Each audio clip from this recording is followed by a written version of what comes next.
Good morning, all. Suburban Sentinel here, coming to you once again from very deep inside the Arabian Peninsula with a message from a proud deplorable.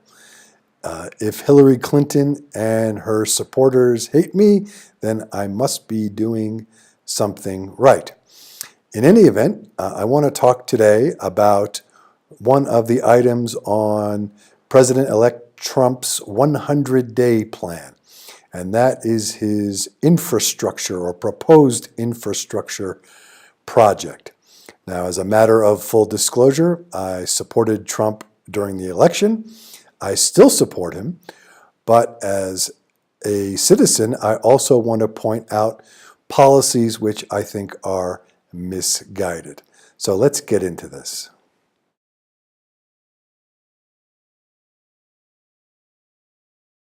I'm sure that every American with a keen sense of the obvious knows that our infrastructure is in pretty bad shape. We need to repair and upgrade our roads, bridges, ports, airports, public buildings, and the like. So the need is manifest.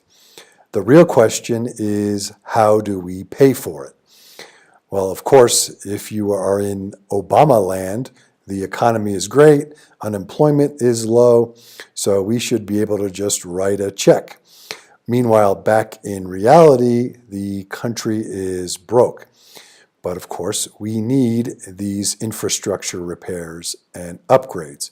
So what are the options we have for paying for this whole thing? And I believe that President-elect Trump's plan, I'm not sure if it's the 100 or 200-day plan, is to spend $1 trillion on these upgrades. So how do we pay for it? Well, one option is raising taxes and fees. That's probably not the best option under the real economic circumstances that we Americans find ourselves in. Of course, it's a possibility. It's not the worst of possibilities in my opinion, and certainly not the best at this point in time. Another way, which is the favorite way of most politicians, is deficit spending. Just put the bill on the national credit card, run up the national debt another $1 trillion. A trillion here, a trillion there, and all of a sudden you're talking about real money. In my opinion, not a very good option. In the real world, the best option is to actually cut other expenses, reduce the size of other government programs and projects, and use that money for infrastructure upgrades.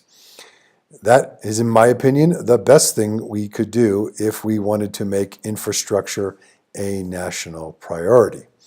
A final option, which I believe is the one getting the most attention and consideration from the incoming presidential cabinet and advisors, is to have public-private partnerships.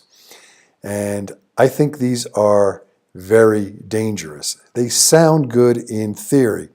The government's broke, so we count on individuals and businesses to pony up money for repairs and upgrades, and in return, they either get a lease or ownership or some combination thereof with a cut of the proceeds.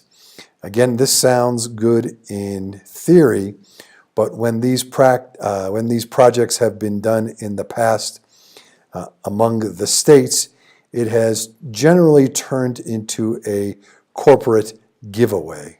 Oftentimes, what happens with these public/private investment projects is that a private company will get either control or even ownership of a public asset, and they usually get it at a fire sale price, pennies on the dollar. And meanwhile, these are assets that had been previously built using public funds and used by the public. And once the company or corporation gets control, puts in some money, they are able to take a huge revenue stream out of that asset at public expense.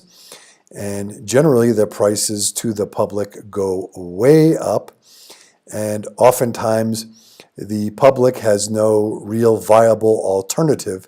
So it's kind of a monopolistic type behavior, and the members of the public, who again paid for the assets in the first place, kind of get screwed.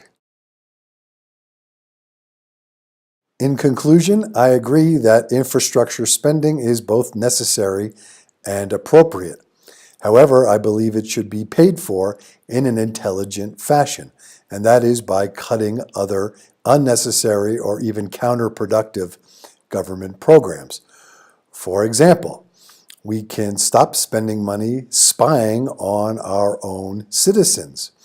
Or perhaps we might stop subsidizing illegal aliens, or these quote-unquote war refugees who have been brought to our country under the guise of being war refugees, who are really just people looking for freebies rather than freedom.